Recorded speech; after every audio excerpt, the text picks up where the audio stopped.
When the U.S. Mint swapped silver for copper-nickel coating in 1965, a coin meant to curb rising metal costs instead ignited a frenzy among collectors and casual savers alike. Not long after, the 1993 quarter would find its own cult following thanks to a mysterious die clash that slipped through quality control. Today, we're peeling back the layers on these two quarters that look ordinary in your pocket but carry stories worth far more than their face value. Let's start with the first chapter, the 1965 quarter, and how a change in composition became a landmark moment in modern numismatics. The story really begins in early 1965, when the United States was staring down a silver shortage. Rising bullion prices had drained circulating coin rolls of their 90% silver content, forcing vending machine operators and banks to scramble for change. Legislation passed that spring authorized the mint to eliminate silver from dimes and quarters, replacing it with a sandwich of pure copper core clad between two layers of cupronickel. Production kicked off in April, and by the summer, billions of these new clad quarters were flooding into circulation, an avalanche compared to the relatively modest 1964 silver strike. What collectors discovered, though, was that the date, 1965, now marked the end of an era rather than just another entry in Washington's shelf of designs. Spotting a 1965 quarter today is easy once you know what to look for. At first glance, the obverse still bears John Flanagan's iconic profile of George Washington, pushing forward an olive leaf crown that echoes the 1776 bicentennial imagery. Flip to the reverse and the familiar eagle clutching arrows and an olive branch remains unchanged. But the edge tells the real tale, a seamless copper core sandwiched by shimmering nickel layers, visible only if you give the coin a quick glance under good light or hear it ring against a hard surface. Early examples sometimes show a slightly broader band of copper at the seam, known as a bleed-through error, which can raise eyebrows and prices among specialists hunting for minting anomalies. For decades, the Red Book quietly catalogued the clad quarter as common, yet enthusiasts found untold variety in what seemed routine production. A handful of die polishing lines on high-grade coins created fields so smooth they resemble proof surfaces. Others bear lumpy planchet folds that look like tiny creases beneath Washington's neckline, minute defects that mysteriously boost interest among die-state collectors. And those bleed-through errors? When the copper core peaks through more dramatically, dealers sometimes list them under variety premiums, quietly marking up prices by 10 to 20%. Mintage figures tell part of the tale. Nearly 1.6 billion 1965 quarters rolled off presses in Philadelphia alone, with none from Denver. The D-Mint mark didn't return to the quarter until 1968. That sheer volume makes most specimens unimaginably common, yet conditioned survivors are another story. By the late 1960s, astute numismatists began saving rolls of the new clad issues, stashing them in albums rather than spending them at the supermarket. Those original roll hunters inadvertently seeded today's high-grade population, and their foresight means finding an MS66 now is rare enough that certified examples routinely trade for $20 to $30. Only prototype patterns, struck on planchets with 40% silver content as tests late in the year, escaped the mint's vaults into private hands. Those flat, grayish strikes, stamped 1965, but with a frostier texture, have surfaced in auction rooms fetching tens of thousands of dollars. Back in the standard issue, proof coins weren't part of the regular 1965 lineup. The mint skipped proof versions until public demand compelled them to include quarters in the 1965 to 70 proof sets. A handful of those early proof strikes, distinguished by their mirror surfaces and frosted details, quietly crept into circulation when Floridian coin roll hunters pulled them from retail bank boxes. It might surprise some to learn that a fully worn, circulated 1965 quarter still trades at a modest premium today, around 50 cents to $1, simply because people know it's not silver. But mint state examples tell a different story. An MS65, mint state 65, specimen can land around $5 to $10, depending on eye appeal, while an MS67, with razor-sharp details and virtually no marks, commands upwards of $75. The record for a standard clad quarter sits at roughly $300 for a deeply mirrored MS68 specimen, slabbed by PCGS in 2019. For patterned silver trials, auction tallies have crested $25,000 when provenance and rarity align. Beyond grades and auctions, the 1965 quarter carries a few quirky tales. Some letter carriers in the mid-60s pocketed rolls of the new clad coins, convinced clerks wouldn't notice the missing silver. A few pranksters even painted copper edges with silver-colored enamel, fooling bank tellers until a quick weight test untangled the illusion. In 1976, celebrating America's bicentennial, the Mint recalled a handful of leftover 1965 dies and overstruck them with the special dual-date design. Those emergency strikes, almost never seen by the public, are whispered about in collector circles as the ultimate crossover memento. Condition matters more than you might think. A quarter that's enjoyed 50 years rolling around in a glove box or fountain will carry the soft matte sheen of wear, and its minor nicks only mildly spike interest. Contrast that with an uncirculated gem that slipped straight into a collector's album, untouched since it left the mint. Here, every hairline ridge shines with original luster, and even a small fingerprint in the field can make or break its value. Dealers often describe these high-grade samples as looking freshly struck, and when they do turn up at local shows, wallets open.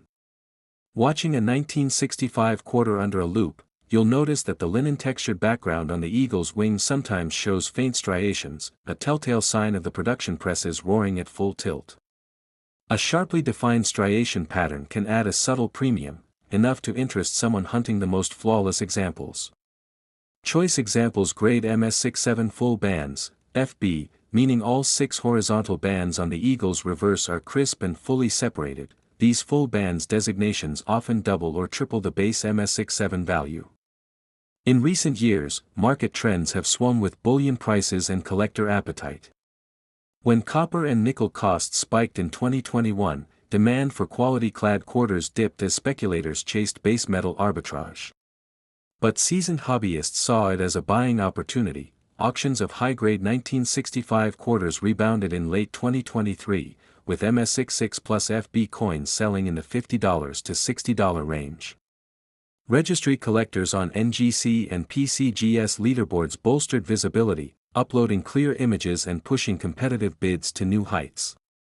Your local coin show might be crawling with beaten-up 1965 quarters. Don't let that fool you. If you dig through pocket change or hunt through unsorted boxes, finding a single MS64 can be like unearthing a time capsule. Even coins in the extremely fine bracket, where most design details are soft but visible, trade around $1.50 to $2 each. It's a reminder that collector passion often elevates the mundane into something cherished. As we close the book on this first chapter of numismatic reinvention, it's clear that the 1965 quarter represents more than just a shift in metal content. It marks a crossroads between utility and collectability, reminding us that coins often carry stories far richer than their face value. In the next segment, we'll flip over to the 1993 quarter and explore its own tale of mint errors, clandestine die clashes, and how a single year's curiosity became a legend among seasoned collectors. Now, turning from a moment of metal content revolution to a year better known for a minting mishap, the 1993 Washington quarter might at first glance seem ordinary, until you spot that faint arching line above Washington's cheek. While the design hadn't changed since 1965, collectors suddenly had a new puzzle piece, a subtle die clash that slipped through quality control and transformed a routine proof issue into a modern-era legend.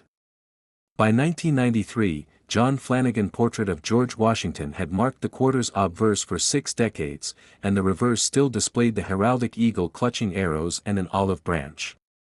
Production hummed along in Philadelphia and Denver, striking over 1 billion coins between them. Composition stayed at the familiar cupronickel-clad copper core, leaving no hint that this unassuming planchet would become the centerpiece of one of the century's quirkiest quirks. At first blush, you'll spot a business strike quarter by its softly frosted fields and satin finish, while proof quarters boast deeply mirrored backgrounds with frosted devices. The mint mark, P for Philadelphia or D for Denver, sits just below the wreath on the reverse, and proof pieces carry an S for San Francisco. Look closely at Washington's hairline and chin under strong light or magnification, and you might glimpse the giveaway, a ghostly imprint of feathers or wreath leaves that only a few dozen eyes have ever catalogued. That imprint is the die clash error. During the heavy tonnage striking process, the obverse and reverse dies briefly collided without a planchet between them, leaving a raised, mirror-like ghost of the eagle's feathers on Washington's profile. The result is a faint, curved line, almost artistic in its subtlety, that appears on just a handful of proof quarters. Unlike dramatic doubling or off-center strikes, this clash is easy to miss, which only adds to its mystique and desirability. Scarcity drives this variety's appeal. With over 1 million proof sets issued in 1993, split between the clad and a limited edition 90% silver series, only a few hundred clash error examples ever emerged. Even fewer remain in high grades, since most went straight into albums or received gentle handling by enthusiasts who spotted the anomaly early on. Finding one at a weekend flea market or tucked inside your inherited coin album feels less like luck and more like uncovering a small miracle. For everyday collectors, value hinges first on grade. A worn, circulated 1993P or 1993D quarter, good through very fine, usually trades at face value or just above, hovering around 30 to 50 cents. Uncirculated strikes in MS60 to MS62 climb to $1 or $2, while mid-grade mint states in MS63 to MS65 generally fetch $5 to $15 depending on surface preservation and eye appeal. Once you reach MS66 and above, though, prices jump steeply. An MS67 regular strike can command several $100s, and at MS67 Plus or MS68, you're looking at four-figure territory for the most pristine coins. Auction houses have seen Denver Mint MS67 Plus examples sell for upwards of $1,400, with Philadelphia pieces not far behind. For collectors chasing registry set glory, those higher grades become must-have trophies. Proof quarters follow a parallel but slightly different track. Clad proofs graded PR69 with deep cameo contrast usually land in the $30 to $50 range, and flawless PR70 DCAM, deep cameo, proofs can touch $75 or more. The silver proof version, struck on 90% silver planchets, commands a premium. A PR70 DCAM silver proof often trades for $100 to $150, driven by both metal content and the court of public opinion's love for cameo intensity. Then there's the die clash proof. Even a clash error specimen in PR62 might spark bids around $150, but as the grades climb, so does the fervor. A PR68 clash can fetch $300 to $400, while a flawless PR70 DCAM clash often breaks the $500 barrier. Anecdotal reports of private sales pushing $600 aren't unheard of, especially when the clash imprint is bold and the mirrors remain unmarred. Collectors chasing anomalies have also uncovered repunched mint marks, minute die breaks, and faint doubling along the motto or date. These varieties, while not as headline-grabbing as the clash, offer a budget-friendly path into error collecting. Add 10 to 20% onto a proof quarter's base price for a repunched S, or pay a modest premium for doubling that's visible without magnification. Stories of rediscovery add to the lore. One hobbyist in Texas reportedly unearthed half a dozen clash error proofs buried behind decades of accumulated proof sets in a relative's attic, each selling privately for over $2,000. Another collector stumbled upon a mismatched set in a safety deposit box, including one clash piece so crisp it looked freshly minted, then watched its value climb year after year. Condition dictates more than just collector bragging rights. A Proof 6/8 clash might be highly sought yet still scratch below its PR70 counterpart, where every hairline ridge must gleam and no fingerprints or hairline scuffs can mar the mirror.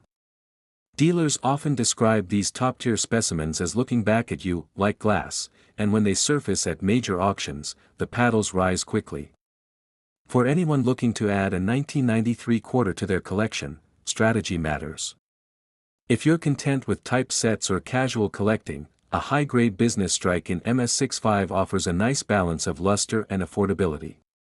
Registry enthusiasts will target MS67 and above, while proof lovers may chase cameo intensity or the silver versions. And if you crave a real conversation starter, scouting proof clash varieties could become your next obsession. just be prepared for patience, a keen eye, and a willingness to invest. In the end, the 1993 quarter proves that even coins struck by the millions can hide surprises decades later.